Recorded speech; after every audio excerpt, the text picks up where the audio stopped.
Welcome to r/NuclearRevenge, where this woman's message on a Facebook neighborhood group accidentally causes a divorce. Today I effed up by being a jerk on the internet and causing a stranger to get divorced. I'm cross-posting this from the subreddit Today I effed up.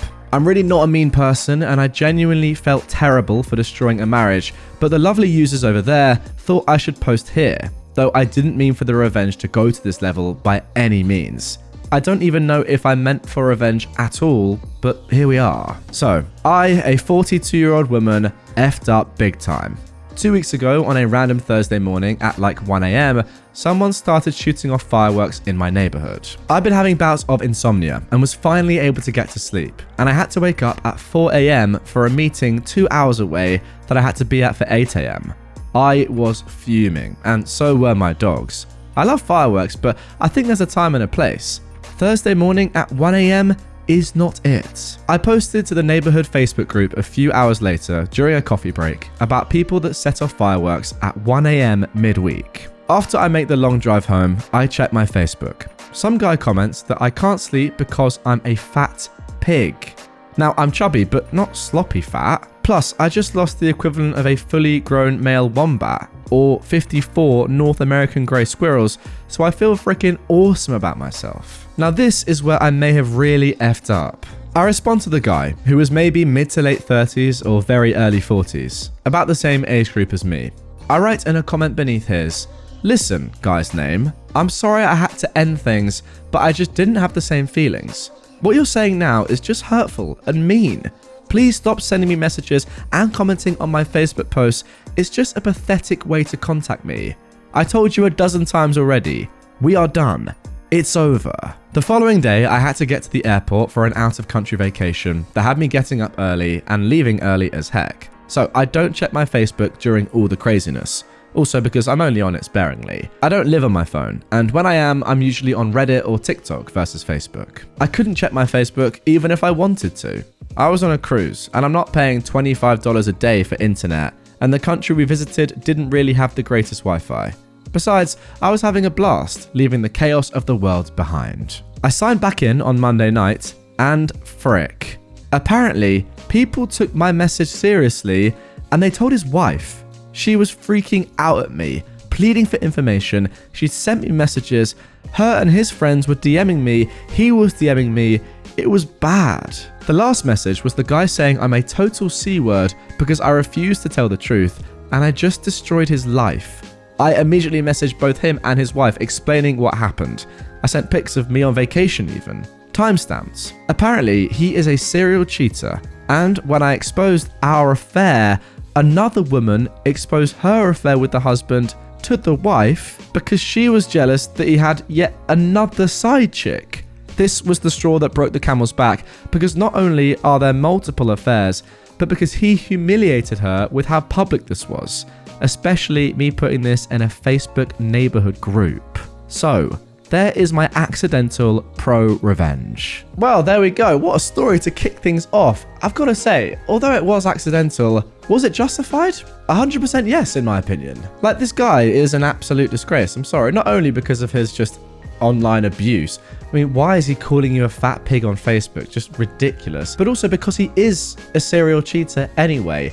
So although you probably didn't realize that when you said these things, ultimately, is it a bad thing that you kind of expose his cheating? I would say no. And if people realize that he is a cheater because of what you said, it doesn't matter if you were lying. You got to the truth. Like, realistically, this probably would have ended in divorce, this relationship, down the line at some point. It just seems pretty obvious that that was kind of a guarantee. So in doing this, in exposing this man, doesn't matter if it was accidental or not, you are saving, first of all, the woman that he is with, a lot of years probably of wasted time, and then also the person that he's having an affair with anyway a lot of time, because maybe she didn't know, maybe she did know anyway, and there's also a terrible person. It's less about her, I would say, and more about his wife, saving her a lot of years, because at least now she knows what's going on and can move on. Wow, accidentally causing a divorce.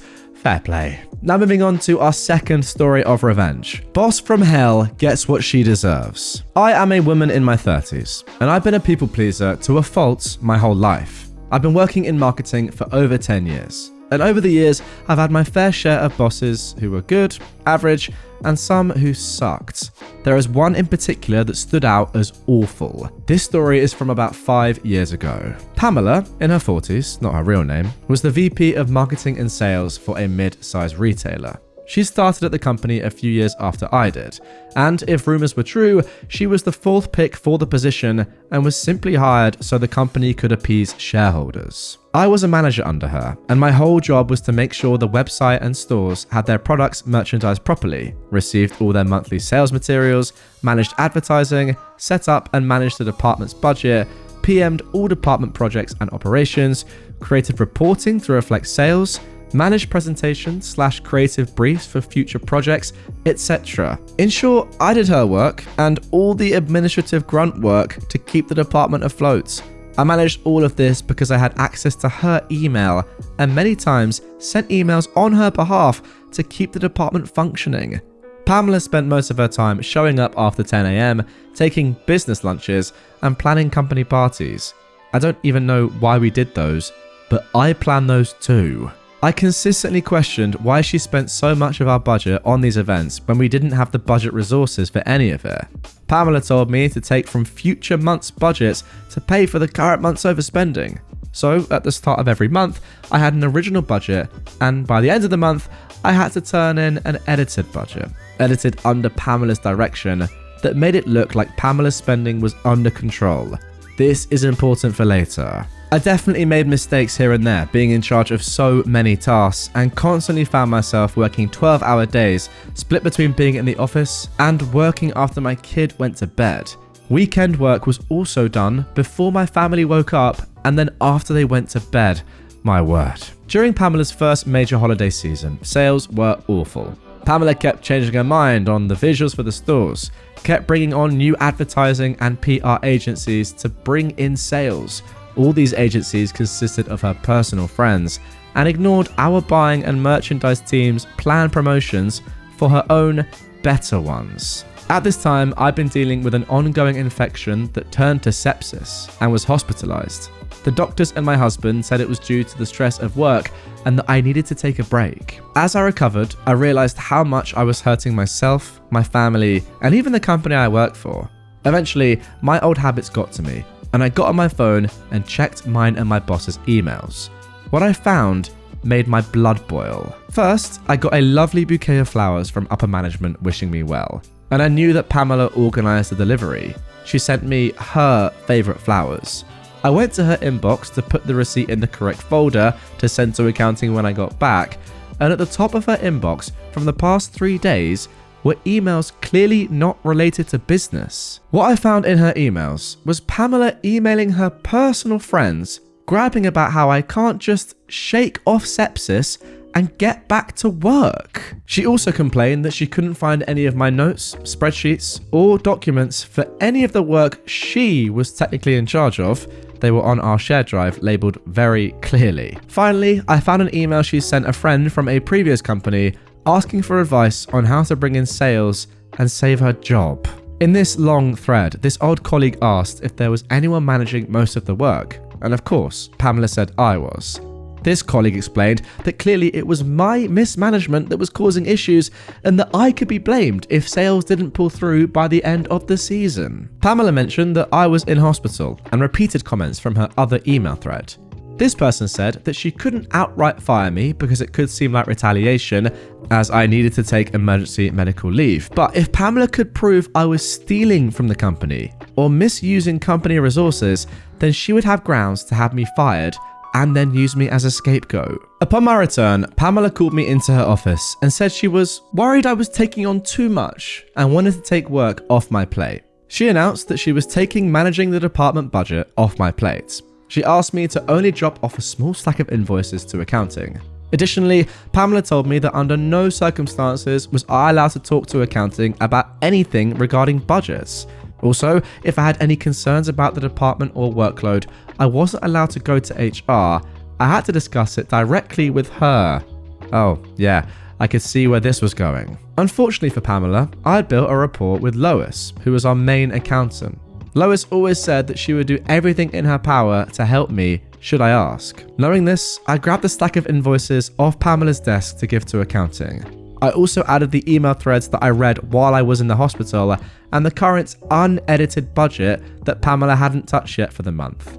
I also found in my filing cabinet the hard copies of old budgets with Pamela's handwriting on what numbers to change to balance our budget. Finally, I added an email from our first round of budget adjustments where Pamela subtly threatened to put someone else in my job if I couldn't do what she asked. So I walked and dropped off the invoices to accounting when I bumped into Lois. She brought up invoices, and I sternly looked at her and said Pamela is the only one in our department that Lois is allowed to talk to about our budget and invoices. Lois saw the suspiciously thick file folder on her desk, gave a firm nod, and lovingly kicked me out of her office. Within the week, Pamela was fired. From what I understand, she's been continually job hopping for the past few years. The CEO and HR brought me in to personally apologize for everything I went through and gave me a paid 1-week vacation to take at my discretion. Given other issues with this business, I left after another year. Which brings me to today. I am once again a manager for sales and marketing. I have a wonderful boss, Mike, who trusts my business decisions and backs me up on practically everything. We're hiring for my team for me to solely manage and direct. Today, I looked through the applicants and found Pamela's resume sitting among dozens of others. I stared at her name, wondering how many other people share her name. Upon review, yep, it's her. She definitely fell down the corporate ladder, with VP of our old company being the highest title she earned. And to no surprise, she embellished her achievements, claiming the work that I managed as her own, and claimed that she generated an 87% sales growth during the holiday season at our previous company. As a people pleaser who firmly believes in giving everyone a chance, it has never been so satisfying to click disqualified. One thing that I will mention that maybe a lot of you are thinking right now is, wouldn't it have been better from OP's perspective, I guess more rewarding, to have her walk into the interview room and you, OP, just be there, sat across the table, knowing full well this is the same Pamela, and just seeing her reaction, knowing in that one moment that she is never ever going to get that job and is completely wasting her time. However, I will put up on screen right now what OP replied to that. To those suggesting that I interview her to see her reaction, I would have loved to see her face as she walked in, but I felt it would have risked my boss's trust in my decision-making ability. I understand that. I do understand that because, yeah, you don't want to kind of sacrifice or risk your own job while messing with Pamela, as much as I'm sure you want to. However, couldn't you have just done the interview anyway and then just secretly said, no, I don't really like her? Although again, yeah, thinking about it, you do risk Pamela saying, I know you, it could potentially put your job in jeopardy. One last thing that OP did say though is maybe I'll send a personally written rejection email. That you definitely have to do. It's without a doubt. You just have to do it. Get it done. Now for our final story of revenge in this episode. I left behind a dead man's switch in the company workflow when I sensed I was about to be bullied into quitting. I started working in logistics at a company that builds things. That was just as COVID was starting actually. When I started, we were 5 people in the team, but one of the guys quit soon after. This is important because it was a very good insight into how my department operates when they don't need or want a certain someone around. They won't outright fire you, since then they have to pay you severance, but instead, they will bully you into quitting. I saw pretty much the whole package, excluding them from meetings and important events, putting them down in public, lecturing them, never noticing good work, but always making sure that everybody knows about work that is poorly done. Drowning someone in work and then berating them when they inevitably can't keep up. It was outright childish at times. I didn't register it at the time, but it was a really valuable lesson for later. I was put in charge of managing our overseas suppliers, among other things. About half of our material came from overseas, most of that from China. While it seems like a big task for someone new, it wasn't done out of malice. Genuinely, everyone believed we were going to get a guy in China for the Chinese supplies, then I'd be left with a handful of others. It seemed fair, but we never got that guy for China, and I was left with all overseas suppliers. Another important thing is that just in this project, the company had decided to change the workflow for overseas suppliers. This is because, due to COVID, the price of shipping containers had exploded. To explain it as simply as possible, previously, the suppliers were responsible for filling our containers and bringing them to the harbour. We were responsible for picking them up from the harbour and bringing them to us. However, due to demand and many other things, sometimes we just needed 2 or 3 pallets of parts where a dozen or more could fit inside a container. So we were shipping a lot of air. The new workflow would have the suppliers bring the parts to an external warehouse, one in the US, one in China. Then we would load them into containers to get the containers as full as possible, and then bring them to the harbour, and then into our plants. This way, we needed to rent far fewer containers. This complicated things because it erased the direct contact from us to the suppliers, and there was no official method of how we were going to keep in contact with suppliers, telling them how many parts we need, how to package them, if there were any changes requested, etc. During that time, I was left mostly alone to deal with it, and I set up a system with Excel. It was mostly manual, rather simple, but it worked well. It worked so well that one of the suits even chatted with me about it for a bit, since he wanted to make it a standard in future projects. And also, this is very important, I was the only person who actually knew all our overseas suppliers and their contacts. Some of you might be able to tell where this story is going already. So during that entire time, nobody had actually bothered to ask me to explain to them how my system worked and where I kept track of all the supplier contacts. All of this data was hidden on like slide 800 of some Excel file that I'd saved in a folder titled Parts Pictures, which was otherwise filled with pictures of parts. Now moving forward, as COVID began to die down, the department, for whatever reason, decided they didn't need me anymore. I have theories, but nothing certain, so I'll just leave it at that. I pretty much saw precisely the same thing go down as I'd seen with that one guy who had left shortly after I started. All the bullying. I thought to myself at first that if I pull through and keep doing a good job, and I believe I did a good job, they'd eventually cool down. But they didn't. After 2 months of that, I said screw it and decided to just sit out and endure until the Christmas bonus we get every year and then hand in my notice. And also, I just delayed teaching anyone how my system worked until I was gone. And that is pretty much how it happened. So for my own future employment, I actually lucked out. One of the local suppliers I was managing had a really chill guy as managing director. I gave him a call, explained that I was about to be unemployed, and I asked if they needed staff. He then called me into an interview. We talked about anime for an hour, while his HR lady looked confused about what a Attack on Titan was. And he told me I can come in the moment I'm done with my then, or current job. So back on topic, a month into working at my new job, I got a call from my old job, the department manager. To his credit, he was always a reasonable guy. He told me in plain words that they have no idea where the frick to even start with the Chinese suppliers. He then offered me my old job back with a very respectable pay increase. I explained that I already had a new job though. 2 days later, I got another call where the same manager offered me many times my monthly salary just to come in for 1 week and instruct my old team in how my process functioned, introduce them to all the contacts, etc. I told him I refused because of the way I'd been treated by them when I worked there. He said that he understood and wished me luck at my new job and hung up. The reason I'm writing this story now? Well, this week I randomly got in touch with some of the people in the transport department from my old job. They mentioned that in the now 10 months since I left, the logistics department racked up 8-figure losses due to wrong deliveries, over and under deliveries, outdated parts, some suppliers cancelling their contracts, and new suppliers needing to be sourced, etc. And all the blame for that fell on my old team. My new job is fine. It's not the best job, but I get to travel a lot and get nice bonuses for it. My boss isn't around much since he's married. I do sometimes regret not taking that offer for a week as an instructor. Yeah, you see, that right there is how you know how we can all have it completely and utterly confirmed that OP was so badly treated. When you're offered a fee, a one-off fee for 1 week of work that is like, I don't know how many times a monthly salary or your monthly salary that you used to have there, and you still don't take it, that just shows how badly you must have been treated to say, you know what, I don't even care about any money at this point.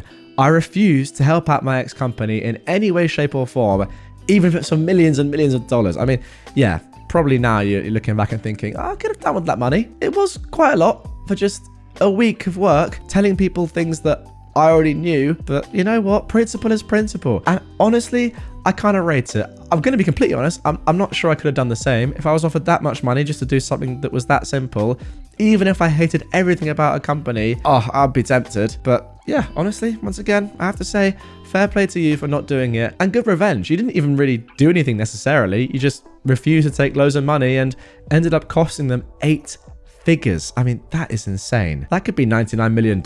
Who knows? And you know what you guys have to do right now? Subscribe to my channel. If you haven't done so already, why haven't you? Click the subscribe button, click the follow button if you're on a podcast platform, and turn notifications on so you get notified whenever I post some more Reddit stories.